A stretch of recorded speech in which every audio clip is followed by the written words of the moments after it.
Olha, o que será que uma história bem antiga sobre riqueza e lealdade tem a ver com um dos discursos mais, assim, revolucionários que a gente já ouviu? É isso que a gente vai explorar hoje.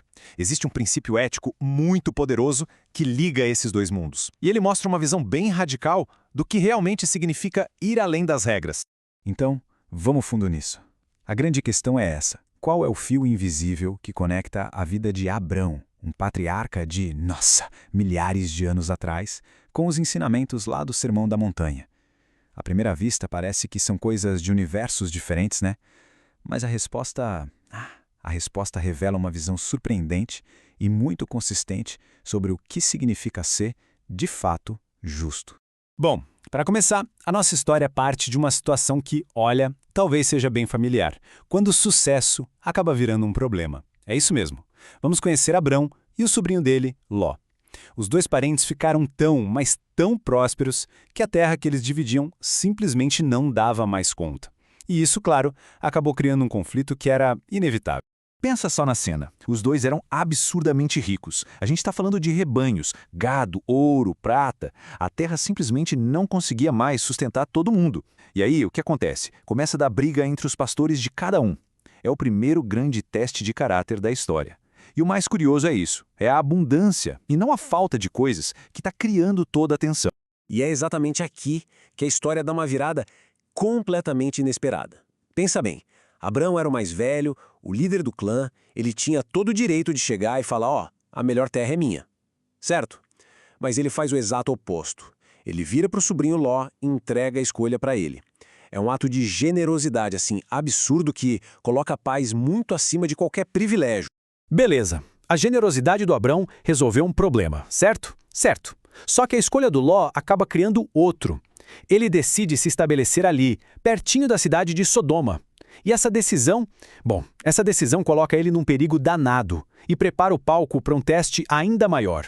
E dessa vez, não é um teste de generosidade, mas sim de integridade. E aí, o que acontece? Uma guerra gigantesca explode na região. É uma confusão. Reis se rebelando, um exército invasor passando rodo em tudo, e no meio desse caos todo, Sodoma é saqueada. E o ponto-chave para nossa história é este. Ló e a família dele inteira são levados como prisioneiros de guerra. E qual é a reação do Abrão? Ele pensa duas vezes? Não, ele não hesita um segundo.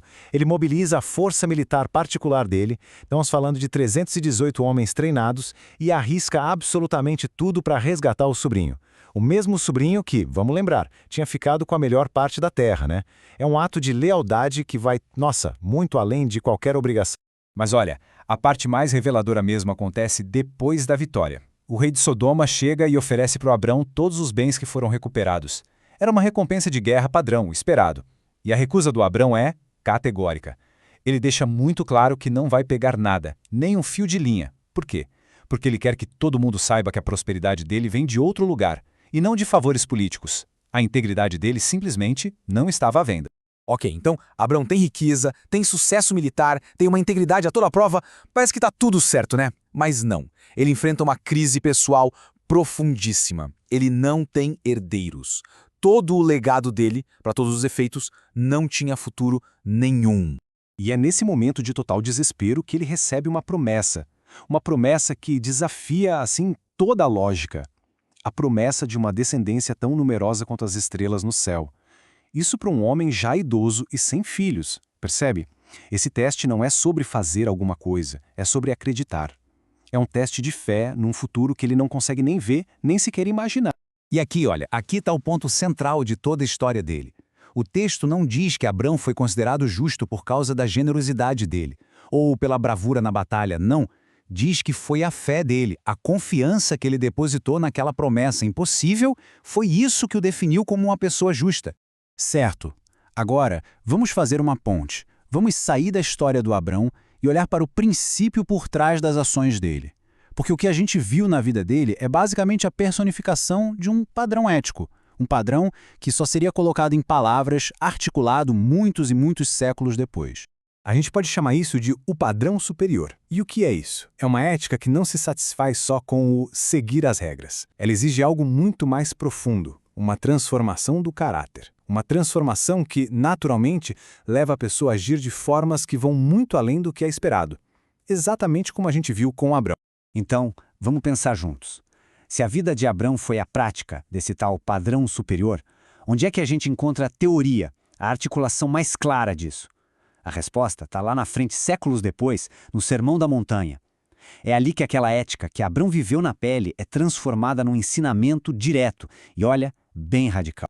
E o sermão já começa chutando o balde, desafiando uma ideia de justiça que a gente conhece muito bem, a da retaliação.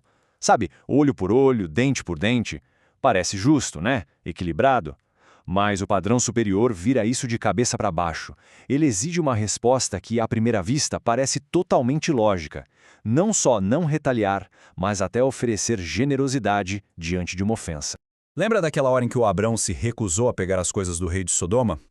Pois é, este ensinamento aqui é um eco direto daquela integridade. A meta é desenvolver um caráter tão verdadeiro, tão sólido, que juramentos formais se tornam inúteis. A sua palavra, por si só, já é a garantia. E agora? Agora a gente chega no ápice, no ponto mais alto desse padrão superior. Porque aqui não se trata mais só de ser justo com quem é amigo ou ser neutro com quem a gente não conhece.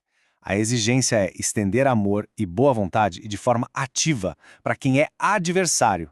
Essa é, sem dúvida, a expressão mais radical de ir além das regras.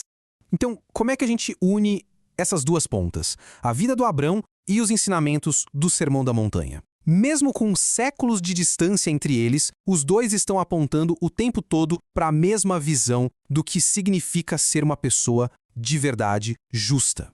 O ponto em comum é esse. Os dois defendem um padrão que é baseado num caráter interior que foi transformado.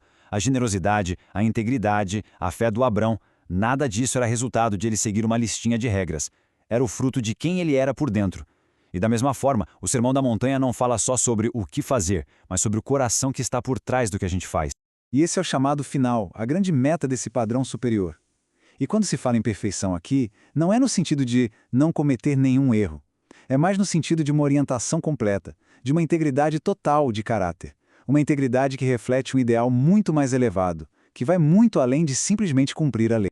E tudo isso nos deixa com uma última questão para a gente pensar. Num mundo como o nosso, que é todo governado por contratos, por leis, pelo o mínimo esperado, o que significa na prática aplicar um princípio como esse? Como é que a generosidade radical, a integridade inabalável e a confiança naquilo que a gente não vê, como é que isso aparece no nosso dia a dia? A resposta para isso? Bom, talvez essa resposta seja o nosso verdadeiro desafio.